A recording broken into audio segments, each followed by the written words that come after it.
Alhamdulillah Rabbil Alameen wassalatu wassalamu ala Sayyidil Anbiya wal Mursaleen. This is Mujib Khazi and you're watching Washington Roundtable on VOK TV.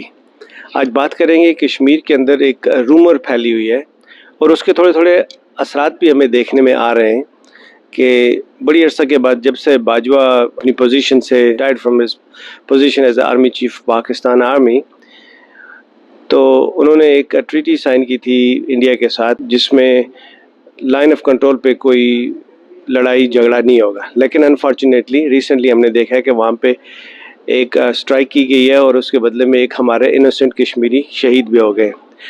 और rumours ये हैं कि election, India में election का time है और election से पहले वो एक ऑपरेशन करना चाहते हैं, फॉल्स फ्लैग ऑपरेशन, जिस तरह उन्होंने पुलवामा टाइप एक ऑपरेशन करके उस वक्त मोदी को इलेक्शन जितवाए थे।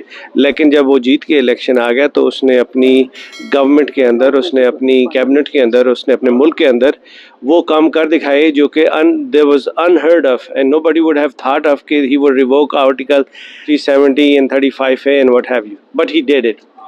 सिमिलरली रूमर्स ये हैं राठौर साहब कि वो ये चाह रहे हैं जी कि इलेक्शन आ रहा है, अब पाकिस्तान की तरफ से तो कोई रिएक्शन हो नहीं रहा, कश्मीरियों को उन्होंने इतना सबडू कर दिया है कि वो रिएक्ट कर पा नहीं रहे, तो वो कहते हैं जी कि हमें एक फॉल्स फ्लैग ऑपरेशन करके हमें आज़ाद कश्मीर के अंदर एंटर होने दिया जाए पाकिस्तान की तरफ से, नॉमिनल से रेजिस्टेंस हो जिस तरह अगस्त 5 के बाद हुई थी, इस तरह की नॉमिनल से रेजिस्टेंस हो। और जो शॉकिंग चीज़ ये है वो ये कि हमें अंदर आने दें, let us come into the territory of Azad Kashmir, और फिर इलेक्शन जीतने के बाद हम वापस चले जाएंगे। ये क्या गेम है, क्या खिलौना बनाया हुआ है कश्मीर को? I mean this is being reported widely. आप इसमें जरा देखिए जी, बड़ी मज़ा का खेज बात है। आजकल तो कोई किसी घर के एक कमरे पर दाखिल हो जाए तो वो घर का कब्जा नहीं छोड़ता, तो वो अगर कश्मीर के कुछ हिस्से में आ जाएंगे तो वो वापस चले जाएंगे। स्पेशली जो पाकिस्तान के अभी हालात हैं उनको पेश नज़र रखते हुए। और वैसे मैं आपको एक हिस्टोरिकली भी एक बात बताऊं कि ये 47 की बात है कि कश्मीर के लोग, पुंछ के लोग जो है वो महाराजा की फौजों को भगाते हुए उन्होंने शहर पुंछ पर कब्जा कर लिया था। और उस वक्त नेहरू ने लियाकत अली खान को अप्रोच किया कि आप हमें 2 दिन दे दें ताकि हम अपने लोगों को वहाँ से निकाल लें। तो 2 दिन के लिए इन्होंने रिट्रीव किया, तो उसके बाद उन्होंने पुंछ पे कब्जा कर लिया और कभी कब्जा छोड़ा नहीं, और आज भी पुंछ उनके पास है। तो ये तो हमारे सामने है, तो हम क्यों बार बार बेवकूफ़ बन जाते हैं? और मुझे कोई इसमें हैरत नहीं है कि हमारे लोग बेवकूफ़ ना बन जाएं, क्योंकि इनको हमेशा लोरियां दी जाती हैं, कभी कहीं से कभी कहीं से, तो ये यकीन कर लेते हैं कि ऐसा ही होगा। जैसे आप जब पाकिस्तान 2 लख्त हुआ था तो उस वक्त एक जहाज़ आ रहा था, वो कभी भी नहीं आया, आज तक नहीं पहुंचा। फिर उसके बाद जो कुछ हालात हुए, और अभी भी जब से पाकिस्तान की मईशत बिगड़ी है और जब बाजवा साहब ने इस हुकूमत को एक साजिश के ज़रिए ख़त्म किया तो उनका ख्याल था कि इमरान खान की हुकूमत जाएगी तो उनको डॉलर आ जाएंगे। वो डॉलर आज तक नहीं आए और अभी भी इनको यही हौसला दिया जा रहा है कि आप कंटिन्यू करें, आपको 20-25 बिलियन डॉलर मिल जाएंगे। लेकिन पाकिस्तान में तो बुरा हाल है, पाकिस्तान तो नीचे जा रहा है, कुछ मिलने वाला नहीं है। तो यही सूरत हाल है कि कश्मीर के अंदर भी शायद इस तरह इनको बेवकूफ़ बनाया जाए। क्योंकि देखें, जो बंदा ग्रीडी होता है ना, वो लालची आदमी हमेशा बेवकूफ़ बनता है। आप जब मार खाते हैं हमेशा तो आप लालच में खाते हैं या आप डर के अंदर खाते हैं, खौफ के अंदर। तो हमारे यहाँ लालच भी है और खौफ भी है। अभी इनको एक तो हमारे मुल्क में आप देखें कि इस वक्त इमरान खान का खौफ है और उस खौफ की वजह से उसको ख़त्म करना चाहते हैं। फिर लालच भी है, किसी को इक़्तिदार की लालच है, किसी को पैसे की लालच है। और लालच और खौफ ये दोनों ऐसी चीज़ें हैं कि जो इंसान को तबाह कर देती हैं। आपने ना बड़ी मज़ेदार एनालॉजी दी है कि खौफ और ये लालच है, ये इंसान को तबाह कर देती है।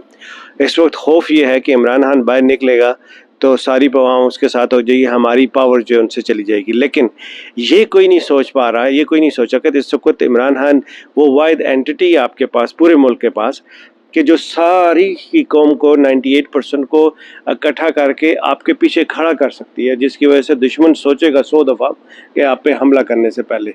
अभी आप तनहा होए हुए हैं, अभी आप अकेले हैं, आपके पीछे कौम नहीं है, अवाम नहीं है, कर दिए।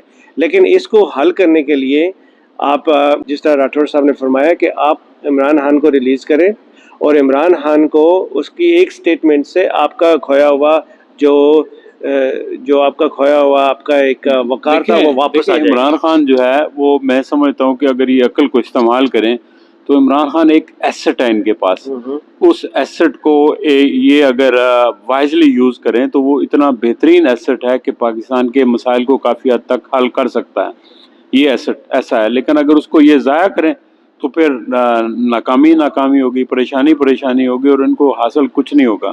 تو قومیں جو ہیں وہ اپنے ایسٹس کو ریکگنائز کرتی ہیں، ان کو ٹریبیوٹ پیش کرتی ہیں. اب آپ دیکھیں نا، انڈیا نے کیا کیا، جس شخص نے ایٹم بم بنایا اس کو انہوں نے صدر بنا دیا، اور ہمارے ہاں جس شخص نے ایٹم بم بنایا اس کو ہم نے سڑک پر جو ہے وہ گھسیٹا، اور جس شخص نے شروع کیا اس کو ہم نے پھانسی پہ لٹکا دیا. مطلب ہے یہ موشن کشی کی جو ہمارے اندر ایک عادت پڑ گئی ہے نا، تو یہ بہت بڑی عادت ہے. اور انفارچونیٹلی آپ دیکھیں تو یہ بہت پرانی ہسٹری ہماری چلی آ رہی ہے. تو ہمیں اس سے نکلنا ہوگا، ہمیں اپنے آپ کو بدلنا ہوگا. اگر ہم اپنے آپ کو بدلیں گے نہیں، اپنی سوچ کو نہیں بدلیں گے، آپ نے اپنا آدھا ملک توڑ دیا، پھر اس کے بعد بھی آپ کو ہوش نہیں آیا، پھر اس کے بعد بھی آپ کو عقل نہیں آئی، اور آج تک اس کے اوپر کسی کو سزا نہیں ملی کہ کس وجہ سے توڑا گیا، کس نے توڑا، کون لوگ شامل تھے، کسی کو کوئی سزا نہیں دی گئی. اور آپ جو لوگ کوئی کام کرتے ہیں، اچھے کام کرتے ہیں، آپ ان کو تو سزا دیتے ہیں، اور جو ملک کو لوٹ کر کھا جاتے ہیں، جائیدادیں بناتے ہیں اور غداری کرتے ہیں، آپ ان کو نوازتے ہیں. تو ایسے تو ملک نہیں چلتا. میرا خیال ہے اسی بات پہ ہم ختم کرتے ہیں کہ آپ نے ہمیشہ جن لوگوں نے ملک کے لیے کنٹریبیوٹ کیا، ملک کے لیے عزت لائی، جس نے ملک کے لیے ایٹم بم دیا، جس نے اس کو انیشیٹ کیا، اس کے ساتھ آپ نے محسن کشی کی، اور جو ملک لوٹتا رہا، تباہی کرتا رہا، ان کو آپ گارڈ آف آنر پیش کرتے رہے. ایک وہ لمحہ فکریہ ہے، سوچیں اگر آپ اس بارے میں سوچ سکتے ہیں، کیونکہ یہ آپ کا وقت بھی گزر جائے گا، باقیوں کا وقت بھی گزر جائے گا، لیکن عوام کا کیا ہوگا، اس ملک کا کیا ہوگا. Take good care of your self. السلام علیکم ورحمۃ اللہ وبرکاتہ.